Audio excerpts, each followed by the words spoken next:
Governador aqui do estado de Mato Grosso, Mauro Mendes, teceu críticas às organizações não governamentais estrangeiras que não respeitam as leis do Brasil.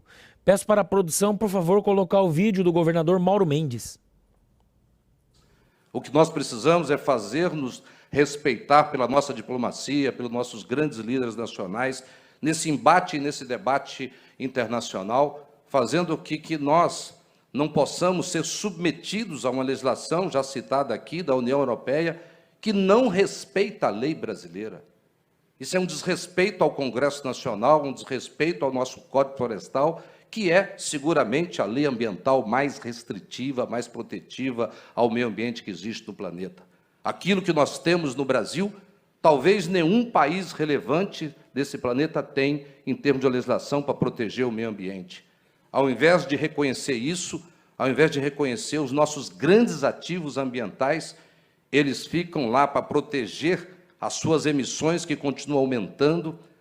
40% das emissões mundiais de carbono são feitas pela queima de combustíveis e principalmente pela queima de carbono. Grande parte desses países que apontam o dedo para o Brasil, nas últimas décadas, aumentou o consumo e o uso dessas matrizes energéticas. Enquanto isso, nós temos mais de 90% da nossa matriz brasileira é renovável, é limpa.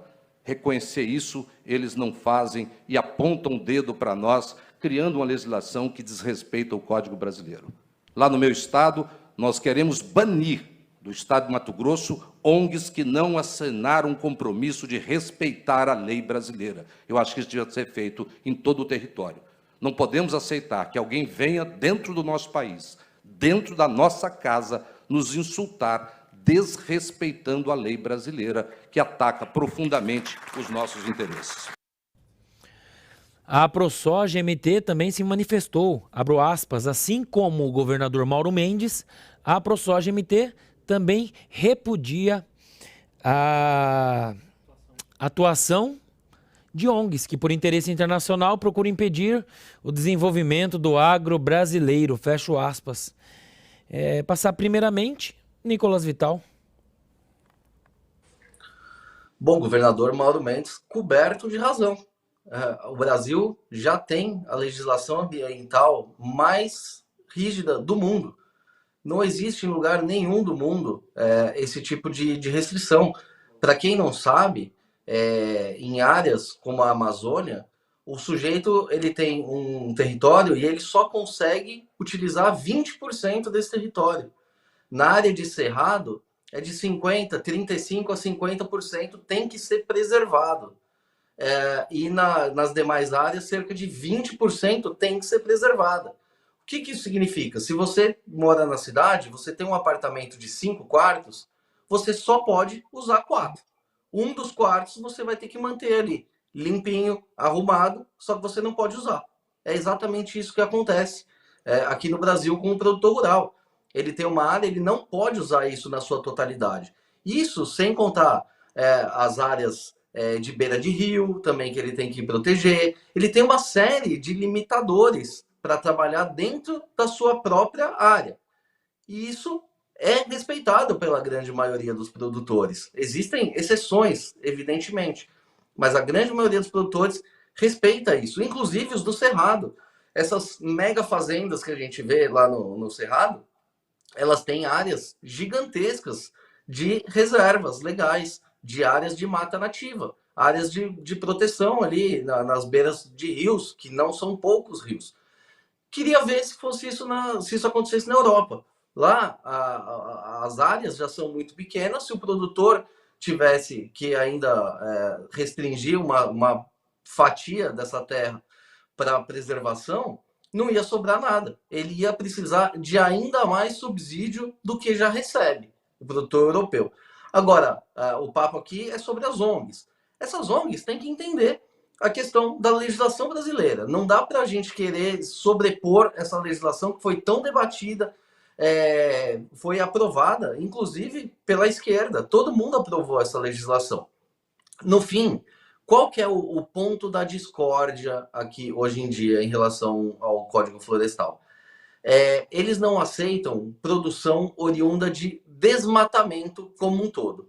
Só que no Brasil a gente tem dois tipos de desmatamento. A gente tem o desmatamento ilegal, que é aquele feito por grileiros, enfim, gente que está infringindo de fato a lei e tem que ser preso. Esse é o desmatamento ilegal. O cara vai lá no meio da floresta e desmata.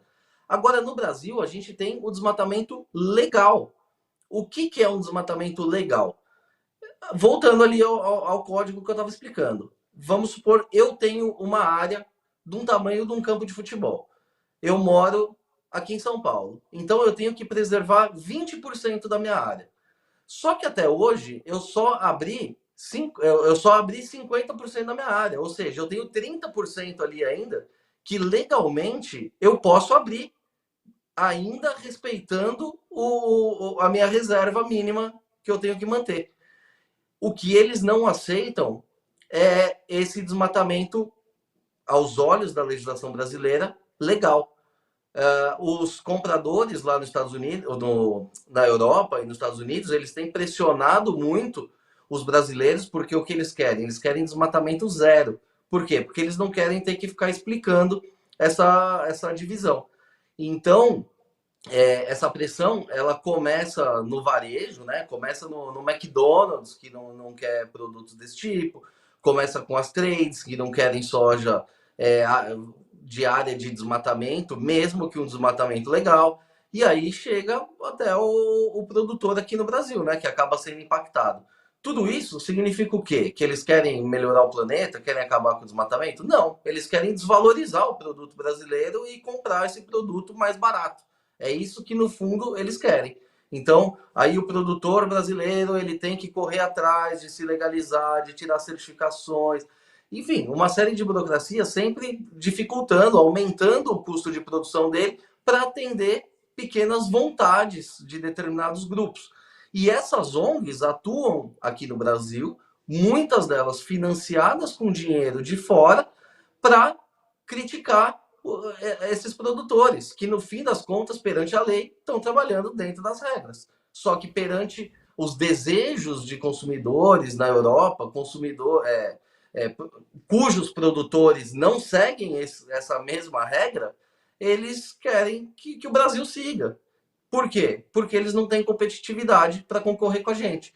E isso vai ficar cada vez mais evidente. Se a gente não, né? Se os governos europeus tirassem os subsídios dos agricultores lá na Europa, não tinha mais agricultura na Europa, porque lá eles vivem de subsídio. Aqui no Brasil, não. A gente é altamente eficaz, altamente produtivo, a gente tem um preço competitivo mesmo no mercado externo, a gente vem crescendo aqui.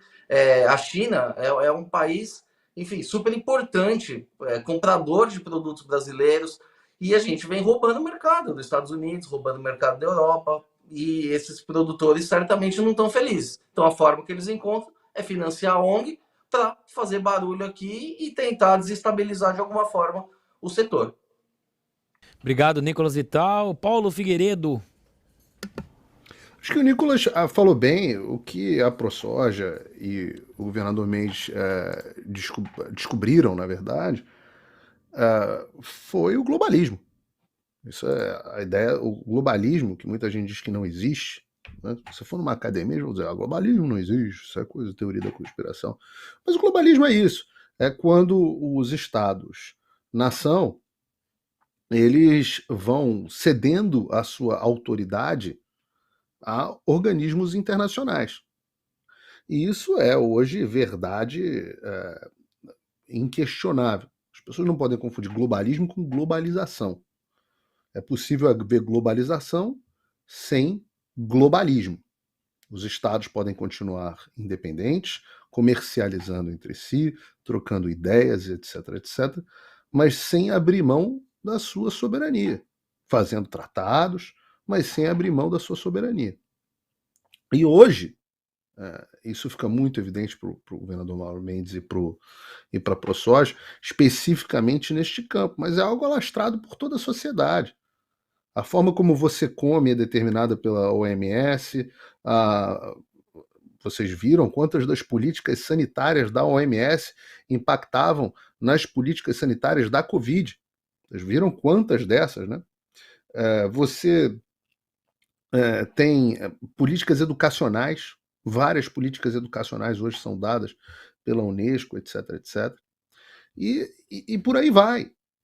De forma que o cidadão que vota nos seus representantes, para eles fazerem as leis conforme os costumes e o entendimento do povo, esse poder vai desaparecendo. E é isso que se dá o nome de globalismo.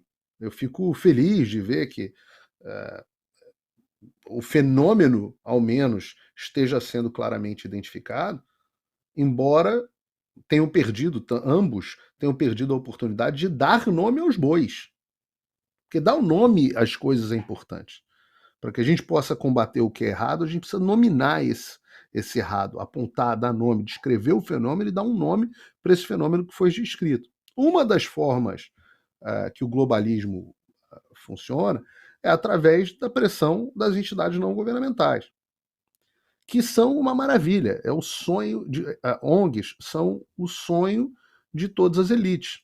Por quê? Porque elas conseguem, tanto nos Estados Unidos quanto na Europa, elas conseguem abater impostos. Então, em vez de pagar imposto, o sujeito vai lá, separa esse dinheiro e manda para uma ONG. Aí, a maravilha é que ele começa a viver dentro da ONG. A ONG passa a pagar todas as despesas do cara. Todas as despesas. Leonardo, eu estou falando isso especificamente, por exemplo, Leonardo DiCaprio é um caso muito, muito simbólico com a fundação dele, que salva as girafas da Amazônia. Eu acho que parece que está hoje no Instagram de novo, dando parabéns pro Lula, uma coisa assim. Então o cara vive é uma coisa até que eu explico em muitos detalhes no curso Fim da América que a gente está anunciando aqui. Mas o cara vive debaixo das ONGs dele. Então a ONG paga as viagens de avião dele, a ONG paga os hotéis dele, a ONG paga o barco é da ONG.